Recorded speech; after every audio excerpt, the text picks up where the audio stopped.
All right, welcome back to the SSL Family Dad channel. Today we're going to be replacing some brake lines, or at least one brake line, in our 2004 Chevy Avalanche. I've done a couple of the other ones in the past. It's not as difficult as it sounds. I will show you the supplies that you need, the tools that you need, and we'll go through just getting one of these replaced. We've got a leak. These old trucks, you know, this is a 2004. This is probably very similar for any of the Chevy models from probably way back into the 90s, to be honest with you. The brake systems have not changed very much since the interlock brake systems were introduced. So what happens is they use steel lines, and the steel lines, they rust over time. And so we're going to replace them with some better nickel copper lines so that they won't rust again in the future. Obviously, we're going to make the brakes work again because they're leaking. They rust out and brake fluid squirts out, and obviously the brakes don't work. So let's take a look at what we have here and start digging into this job. The first thing you need to do is figure out which line is leaking. And so I've already depressed the brake pedal a couple times and looked for drips underneath the vehicle, found where it was kind of roughly dripping from, and then looked under the hood and you know, you just want to follow the lines kind of and just see which one is leaking. You need to identify that first so we know which one to replace, unless you're just going to replace all of them. We have the master cylinder right here, and then we have this the ports are actually, the lines come, you can see them underneath there. I've got a couple cut because I've already replaced them. This line right here comes up underneath the master cylinder. There's two connections on the bottom of this. This is where the lines come from the master cylinder, right here into this junction. And then there is a master cylinder front port, which is this line right under here. It comes into the front of this.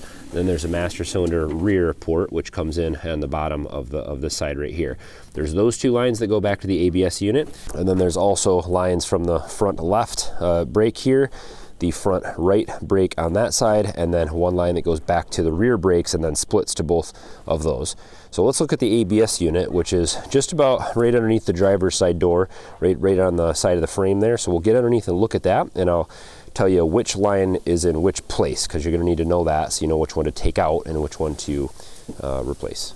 So looking at the ABS unit here, the top center port, the top center is going to go to the right front brakes. The top left port, so up here, that goes to the left front brakes. The top right port, that one right there, you can see it wraps around, goes back to the rear brakes. The bottom left port goes to the master cylinder front. That's the one, master cylinder rear. That's the one closest to the cab of the truck. And then the bottom right port goes to the master cylinder front. And so that's the one that we're replacing today that's leaking. So once you figure out which one's leaking, you'll disconnect it here and then disconnect it at the other end, wherever it goes. And then you can just cut those right out of the way. Just leave them there. You don't need to remove all that. And then we're just going to run our new line and then hook it into those places. So just a couple things that we're going to need to get this job completed. Obviously, we're going to need some wrenches to take these flare fittings off and the brake lines and remove the old ones. You'll need some kind of a cutting tool, whether you're going to use snips to get the old brake line out, and then you'll need new brake line. This is the line that we're going to use here. We're not using any kind of direct replacement steel lines. That is actually expensive and super hard to install, so we're just going to use this flexible stuff. This is actually nickel copper, and so this is not going to rust. It's going to last quite a bit longer. It's flexible, it's super easy to run, and so you'll need a couple coils of this if you're doing all of them. If you're just doing one or two lines, you can get away with the 25-foot coil. This kit, I'll put a link in the description. All of this was purchased on Amazon. This kit here comes with a bunch of fittings, so we've got a bunch of various fittings that we can use to connect this up, just depending on you know, which lines we're replacing and where we're connecting to. You're also going to need a double flare tool. These, again, I purchased it on Amazon. Not super expensive. You're going to save all the money, you know, in just doing one of these lines yourself over what it would cost to pay, you know, the dealership or the mechanic to do it. You can buy the tool and all the supplies, and it's still going to be cheaper than paying someone else to do it. So this double flare tool, it's pretty easy to use. It comes with all the little dies, just depending on what size tubing you're using. It has a little cutter in it. You want to obviously cut your new tubing with the actual tubing cutter, and then it's got the flare tool, and we'll show you how to use that. It's pretty simple. So first thing you're going to do is take that fitting out, unscrew it from there, and then we'll cut the line. I'll put a pan underneath the truck because we're going to lose a lot of brake fluid, unfortunately, and there's really no way to prevent that. So we'll let that brake fluid just drain out into a pan, or an oil pan, and then we will go ahead and get it removed from the other end.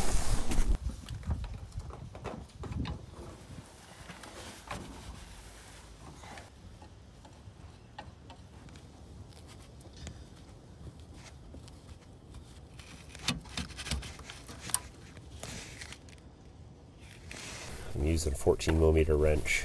And this is a slow process. There's not a lot of room down here, so I'm just going to get this unwound here and just kind of start fishing it through. You can hold it in there however you want to with zip ties, or it's pretty rigid, so if you just fish it along the frame, along the other lines there, it should stay in place pretty good. We'll get this fished through and we'll get our fittings put on.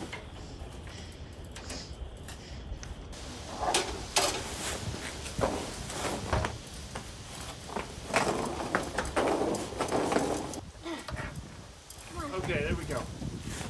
Awesome. All right, so we've got the line run through and up into the engine compartment, and it's just kind of sitting up here. So the first thing I'm going to do is I'm going to flare that end, and then I'm going to pull it back, and we'll cut this off to the length. We'll measure it out, cut it off to length. We'll pull this back in here, flare this end, put the fittings back on, push it back through, and connect it on both ends. It's really flexible. This stuff has a lot of play in it, so even if your cuts and measurements aren't exact, you can bend it a little bit, flex it out a little bit, whatever you need to do to make that, make it reach and fit in there just perfectly. So, all right, so we have our brake line run through here. I've cut the fitting off, taken it out of the ABS manifold there, and I'm matching up the fitting size with the fittings that I have. This looks like we've got the right size here. This is a 1/2 inch nut on a 1/4 inch tubing, and so this should be the right one. So I only have 2 of these that came in the kit. So if you're doing the whole job, you're doing all the lines at once, you'd need to get more of this particular fitting, and I'll put a link, or I'll put all this information in the description so you have it. So I've got 2 of these, and this is what's on both ends of this line. So we're going to get our flare fittings put on.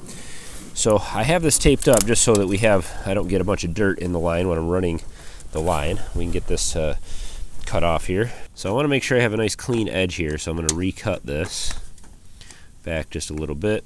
And when you're using a tubing cutter, you just want to spin it a couple times, tighten it just a little bit, and you want to keep doing that. You don't want to tighten it too much at once. You can wreck your cutter and you end up with a bad cut. So just do a little bit at a time. So it's also a good idea, I've got a chainsaw file here just to smooth that end off. Important to put your fitting on first. Goes on like that, and then you're gonna, the tool comes with this, the flare sides are here obviously, and you've got it marked out. We're dealing with 1/4 inch tubing on this vehicle, so we're gonna put that through in the 1/4 inch position. It comes with these little dies. This one's marked 1/4 inch. That's the right size for our tubing here. And so what you want to do is use the back side of this die to measure how far your tubing is supposed to stick out. So we want it to be flush right there. I don't know if you can see that, but the top of this is flush with this first edge. So that's going to be how far we want it to stick out. So we're going to tighten it down right there. You want to make sure this is real tight. Your die on the top, this just gets slid over. You just want to keep it on there as straight as you can. And then we're going to flare it out. So we'll just tighten this down. We want to tighten it down all the way till it bottoms out.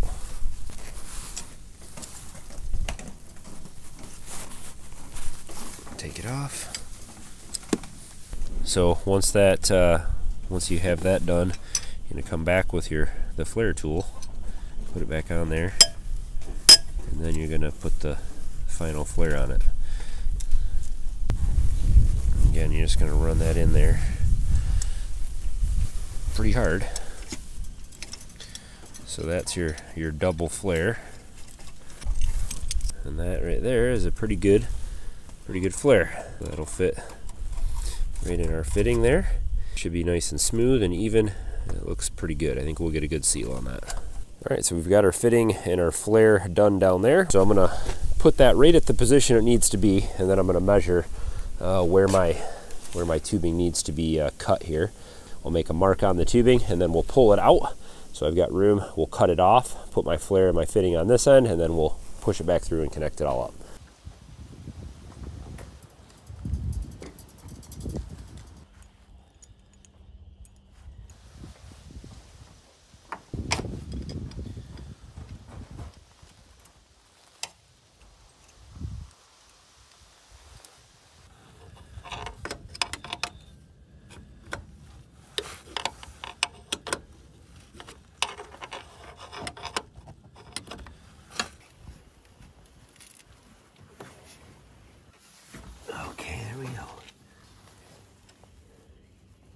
All right, so I've got my bedtime helper ready to press the brake pedal for me, and everything's been tightened up and checked, so I don't have any leaks. I did have a little bit of a leak here at this fitting, but I just need to tighten it up a little bit more, and now it's not leaking. So now I just need to bleed it, and there's a lot of different ways to do this, but I'm gonna try to do this without taking the tires off. I can actually reach around here and get to the caliper, and there's a little bleeder on there. So right here on the inside of the brake caliper, there's a bleeder. Now, I've put new ones on here.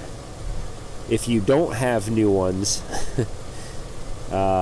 these are gonna be rusted in here if your truck's this old. So the other option is to find another part of the brake line here and loosen the fitting. Just crack that fitting loose and then have somebody press the brake pedal a bunch of times and then tighten it. And then do the same thing on the other side, the passenger side. You can also, you know, go back underneath here and just crack the fittings open at that ABS manifold and have somebody press the brake pedal there and get the air out of the line. It's not going to be perfect. You really need to bleed them at all 4 tires if you really want it to be perfect, but we'll just deal with what we got. So I'm going to try to just bleed it at this tire here. Since that was the main line from my reservoir all the way back down to the ABS manifold, I think if I just bleed it back to this front tire, I can get most of the air out, and that should be good. So this will be hard to show you guys, but I'm just going to crack that fitting loose that I just showed you, the bleeder, and we'll just have her press the brake pedal a bunch of times, and then I'll tighten it back up. Okay, press it. Okay, let go. All right, hold it down. Good job. Hold it all the way to the floor. Okay, let go. Okay, press it again. Okay, let go. All right, let's take it for a test drive.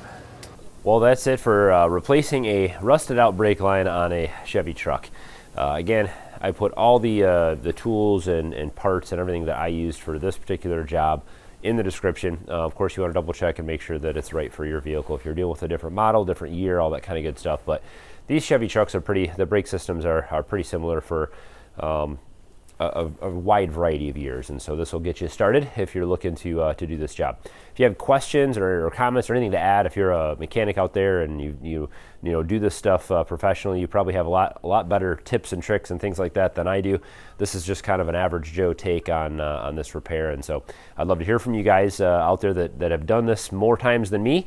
Any tips, tricks, and the things that you'd like to add, go ahead and throw that stuff down in the comments or questions, and we can all kind of help each other out and answer that kind of stuff. I have found that ordering these parts ahead of time on Amazon is just the way to go for automotive stuff. I order everything on Amazon a couple days ahead of the weekend or whenever I can do the job, and it comes in the mail, and I can get out there and get it done. So I don't even have to worry about messing around with auto parts stores, and it's a lot easier. So don't forget to hit thumbs up on today's video, guys, and of course, if this is your first time here, I'd love to have you subscribe and tag along. If you just stopped by for this repair, we do lots of other things here on the SSL Family Dad channel, lots of DIY projects, repairs, gardening and farming type stuff, and homesteading and all that kind of stuff. So I'd love to have you guys tag along for all that fun, and as always, guys, thanks for watching. Have a good one.